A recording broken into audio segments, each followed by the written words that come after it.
জুমার দিন যে সুবহানাল্লাহিল আযীম ওয়া বিহামদিহি 100 বার পড়বে, সূর্য ডুবা পর্যন্ত সুযোগ আছে। সুবহানাল্লাহিল আযীম ওয়া বিহামদিহি, সুবহানাল্লাহিল আযীম মনে রাখবো, সে 1 লক্ষ নেকি পাবে, তার মা বাবা 12,000 করে পাবে। কিতাবে লেখা আছে, এক ছেলে পড়তো, কিছুদিন পরে মা স্বপ্নে দেখছে, মা বলতেছে, বেটা তুই যে পড়তেছিলি প্রত্যেক জুমায়, আর আমি 12,000 করে পাইতেছিলাম, আজকে পুরা হয়ে গেছে, এই জন্য আল্লাহ আমাকে আযাব থেকে খালাসি দিয়ে দিয়েছে। আমাদের পড়া উচিত সুবহানাল্লাহিল আযীম। মনে থাকবে? না মনে হয় ভুলে যাবেন, লেখা রেখেন সুবহানাল্লাহিল আযীম ওয়া বিহামদিহি 100 বার। বেশি সময় লাগে, বেশি সময় লাগে না। জুমার পরে তাড়াহুড়া করে বেরিয়ে যান না, আমি তো যাই, আমার প্রোগ্রাম থাকে এই জন্য বেরিয়ে যাই। আপনারা মনে করেন হুজুর তো জুমা পড়েই বেরিয়ে যায়, প্রোগ্রাম থাকে বহুত দূর দূর, চলে যেতে হয়।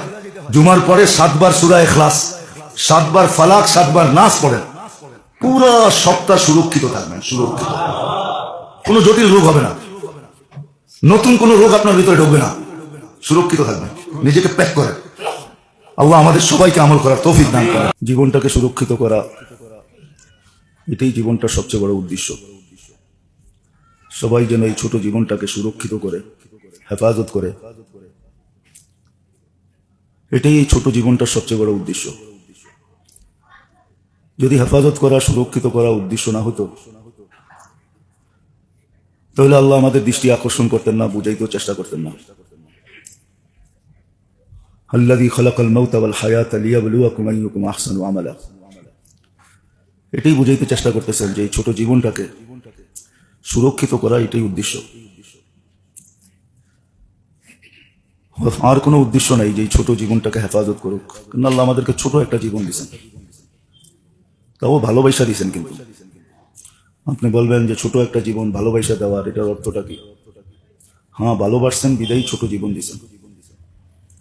মানুষ প্রিয়জনকে বেশি খাটাইতে চায় না। জীবনটা যদি লম্বা হতো তাহলে আমাদের অনেক দিন খাটতে হতো। যাদের জীবনটা 900, 950, 1000 বছর ছিল, ওদেরকে 1000 বছর খাটতে হয়েছে। আমরা আল্লাহর প্রিয় পাত্র বিদায় আল্লাহ আমাদেরকে বেশি খাটাইতে চান না, এই জন্য ছোট একটা জীবন দিয়েছেন, যে অল্প খাইতেই যেন আমরা গন্তব্যে পৌঁছতে পারি। এই ছোট জীবনটা এটাই প্রমাণ করে যে আল্লাহ এই উম্মতকে খুব ভালোবাসেন। লম্বা জীবন হলে লম্বা খাটতে হতো, যতদিন থাকতাম ততদিন আল্লাহর হুকুম, নবীর তরিকা মানতে হতো, না হইতো না। যুক্তি কি বলে? না 100-200 বছর খাইটা ঘুমাইলেই চলতো, লম্বা খাটতে হতো। বোঝা গেল আল্লাহ আমাদেরকে লম্বা খাটাইতে চান না, এই জন্য জীবনটা ছোট দিয়েছেন। এটাও একটা ভালোবাসার প্রমাণ যে আল্লাহ আমাদেরকে ভালোবাসেন, আর উদ্দেশ্য এটাই দিয়েছেন, আর কিছু দেন নাই। বুঝে আসুক আর না আসুক, বুঝতে চেষ্টা করি আর না করি। অনেকে হয়তো বুঝতেই চেষ্টা করে না, আর অনেকের হয়তো বুঝেই আসে না, কিন্তু আল্লাহ বুঝাইতে চেষ্টা করছেন, বেরোনো দিছেন। যদিও আমার হাত দ্বারা আমি এটাকে বিনষ্ট করছি। যাদের বুঝে আসে না, বুঝা গেল এরা নিজের কর্ম দ্বারা এই বুঝা ক্ষমতাটাকে বিনষ্ট করে দিছে, যার কারণে ওর বুঝে আসে না। কিন্তু সিস্টেম ছিল, বুঝার মতো সিস্টেম ছিল।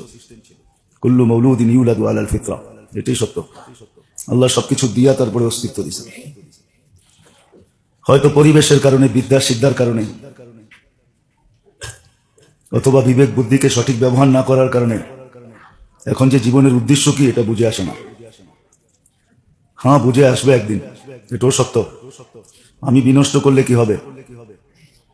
আমি যদি বিনষ্ট করি তাহলে কোনো অসুবিধা নেই।